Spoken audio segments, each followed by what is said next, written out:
तो ये वीडियो में हम ब्रेक्स के बारे में देखेंगे। तो पहला टाइप का जो ब्रेक का क्वेश्चन आता है वो है शू ब्रेक।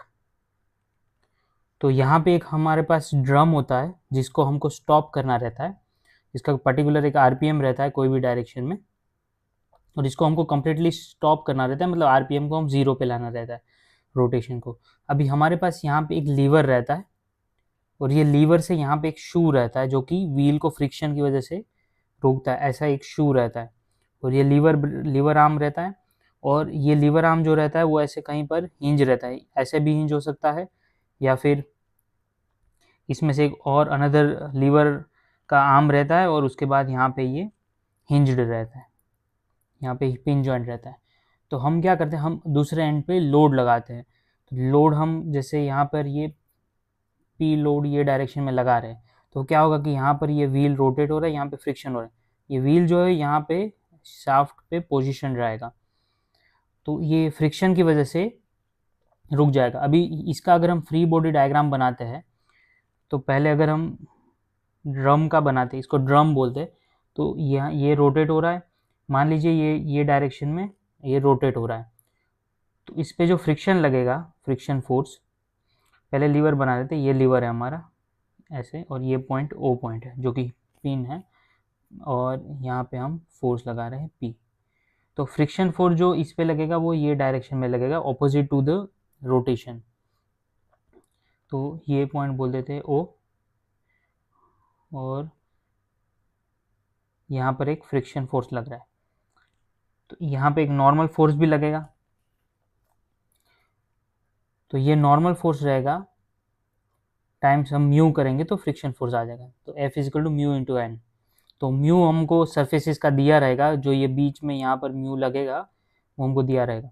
अभी हम अगर इसका फ्री बॉडी डायग्राम बनाते हैं बैंड शू का, तो यहाँ पर अगर ये शू है तो इस शू पे भी ऑपोजिट फोर्सेस लगेंगे। एक तो नॉर्मल फोर्स लगेगा ये डायरेक्शन में, और फ्रिक्शन फोर्स लगेगा ये डायरेक्शन में, opposite to the friction on the drum. तो ये दोनों फोर्स भी इक्वल एंड ऑपोजिट रहेंगे। अभी हम अगर डिस्टेंसेस लेते हैं, ये पर्टिकुलर डिस्टेंस है ओ से, वो है x1, ये p पॉइंट का डिस्टेंस है, p लोड का डिस्टेंस x2, और फ्रिक्शन फोर्स जो लग रहा है वो डिस्टेंस है o से y1। तो x1 x2 and y1 distance है।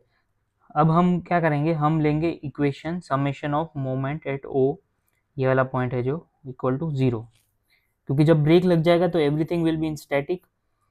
अगर हम ये इक्वेशन लगाते हैं तो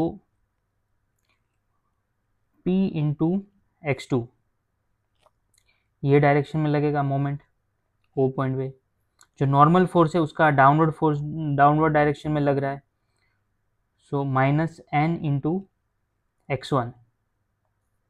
यहाँ पर इसको हटा देते, कंफ्यूजन ना हो।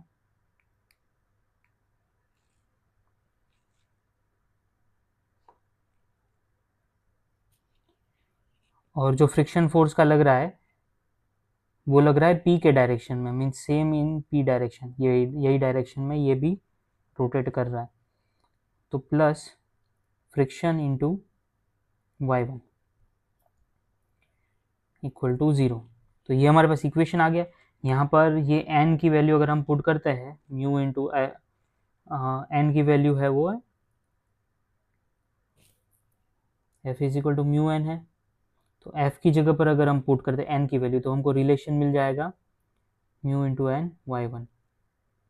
तो डिस्टेंसेस सारे के सारे गिवन रहेंगे क्वेश्चन में।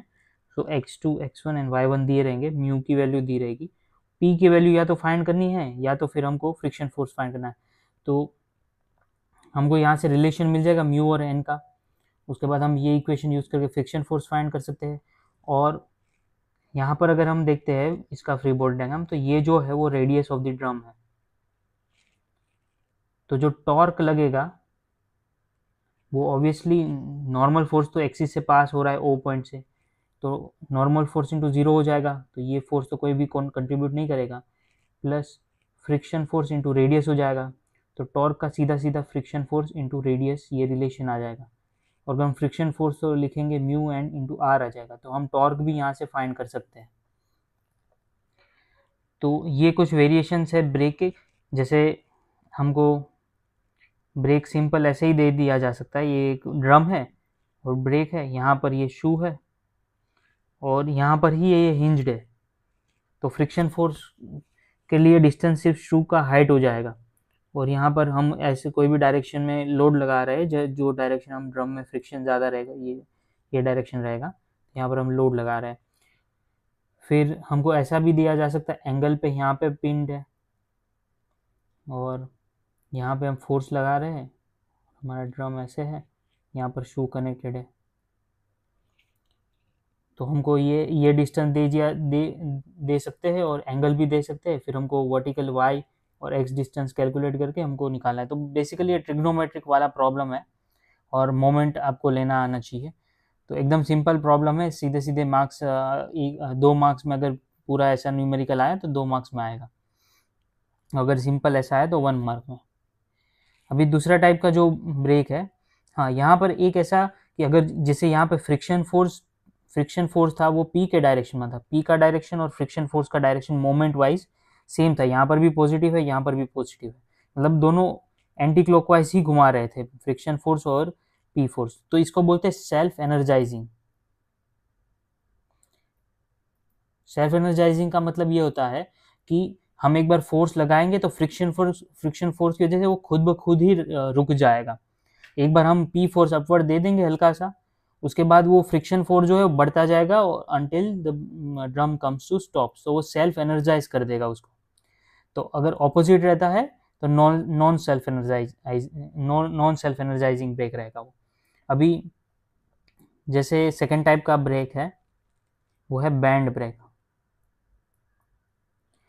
तो इसमें क्या रहता है कि ड्रम रहता है हमारा जिसको हमको स्टॉप करना है, similar to the previous problem, और इसमें लीवर भी रहता है। लीवर का भी सेम एंगल ट्रिग्नोमेट्री से हमको निकालना पड़ेगा। और यहाँ पर एक रोप रहता है, बैंड बोलते हैं जिसे हम, जो कि कनेक्टेड होता है ऐसे कुछ, पूरा रैप रहता है इसके ऊपर, और ये 2 पॉइंट्स ऐसे कनेक्टेड रहता है। तो ये जितने भी एंगल पे ये कनेक्ट ऐसे हो रहा है, जहाँ पर भी ये कांटेक्ट छोड़ रहा है ड्रम से, वो पूरे एंगल को हम बोलते हैं एंगल ऑफ रैप, थीटा।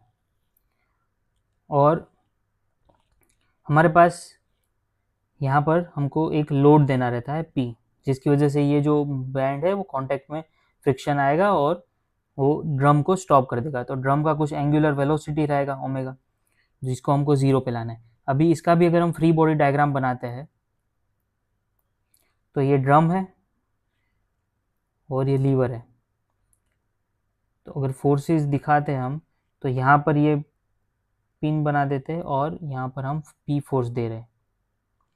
और दूसरा है कि एक ये डायरेक्शन में T1 लगेगा और दूसरा ये डायरेक्शन में T2 लगेगा।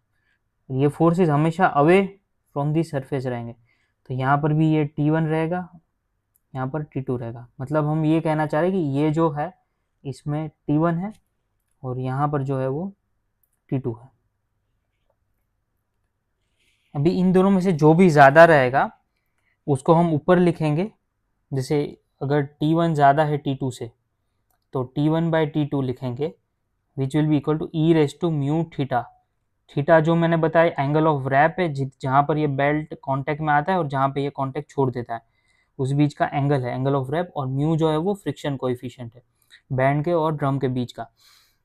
अभी यहाँ पर हमको क्या करना है, हमको ये ढूंढना है कि कौन सा बड़ा है। तो अगर ये डायरेक्शन में रोटेशन हो रहा है तो ऑब्वियसली टेंशन T2 साइड में ये ड्रम खींचेगा, इस तरफ खींचेगा ड्रम बेल्ट को। तो T1 साइड टेंसाइल फोर्स ज़्यादा लगेगा बेल्ट में और T2 साइड में कम लगेगा अगर ड्रम ये तरफ रोटेट कर रहा है तो। और अगर उल्टा रोटेट कर रहा है तो T2 ज़्यादा हो जाएगा। तो कौन से डायरेक्शन में रोटेट कर रहा है ड्रम उस पर डिपेंड करेगा कि कौन से साइड में ज़्यादा टेंशन है। अभी ये अगर पॉइंट O है तो यहाँ पर हम लिख सकते हैं summation of moment at O equal to 0। अभी ये इक्वेशन को अगर यूज़ करते हैं हम तो ये एंगल हमको दिया रहेगा या फिर हमको ट्रिग्नोमेट्री से निकालना पड़ेगा। तो हम और ये डिस्टेंसेस भी दिए रहेंगे, कितने डिस्टेंसेस पे ये पूरा का पूरा लोड्स लग रहे हैं। तो जैसे ये ए है, ये बी है और ये सी है, और इसका हम एंगल मानते हैं फाई। तो जो वर्टिकल कंपोनेंट रहेगा वो T1 साइन फाई रहेगा, और ये मान लेते हैं 90 डिग्री पे ही है। तो हॉरिजॉन्टल कंपोनेंट तो सीधे O पॉइंट से पास हो रहा है, तो उसका तो मोमेंट जीरो रहेगा। तो पहले लिखते हैं T1 sine phi into A plus T2 तो 90 डिग्री पे है, तो A plus B minus P into A plus B plus C equal to zero. तो ये हमने मोमेंट का इक्वेशन लिख दिया। तो यहाँ से हमारा T1 T2 और P का रिलेशन आ जाएगा, क्योंकि डिस्टेंसेस सारे दिए रहेंगे और एंगल्स भी दिए रहेंगे। अब यहाँ पर हम ड्रम के साइड में लिखते हैं, तो T1 ज़्यादा है T2 से, तो T1 माइनस T2 अगर हम करते हैं और रेडियस ले लेते हैं R, तो इंटू R करते हैं, तो वो लग जाएगा हमारा टॉर्क रिक्वायर्ड।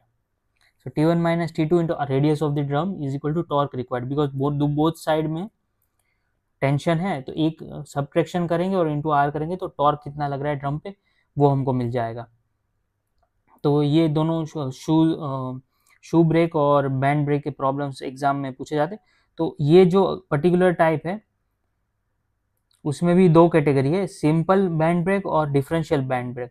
तो ये वाला जो था वो डिफरेंशियल था, क्योंकि ये जो बैंड है वो पिन जॉइंट पे कनेक्टेड नहीं था, कोई और पॉइंट पे कनेक्टेड था। लेकिन अगर इसी में अगर हम एक ड्रम लेते हैं, एक आर्म लेते हैं, और बैंड यहीं से चालू हो रहा है और ऐसे है, तो ये पॉइंट पे ही हमने एक एंड कनेक्ट कर दिया टेंशन का, और यहाँ पे लोड दे दिया पी, तो ये बैंड जो है वो ऐसे कनेक्टेड है, और ड्रम ऑब्वियसली यहाँ पे शाफ्ट पे है। तो ये हमारा लीवर हो गया ये वाला।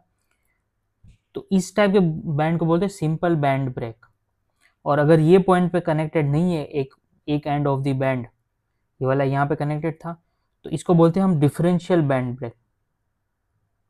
तो ये दो टाइप के रहते हैं, और इसका मेन डिफरेंस ये रहता है कि जो सिंपल बैंड ब्रेक रहता है नॉन सेल्फ एनर्जाइजिंग रहता है, नॉन सेल्फ एनर्जाइजिंग, क्योंकि इसमें कुछ भी हम कर ले पी लोड हमको लगाना ही पड़ेगा एक मिनिमम वैल्यू, तब जाके रुकेगा।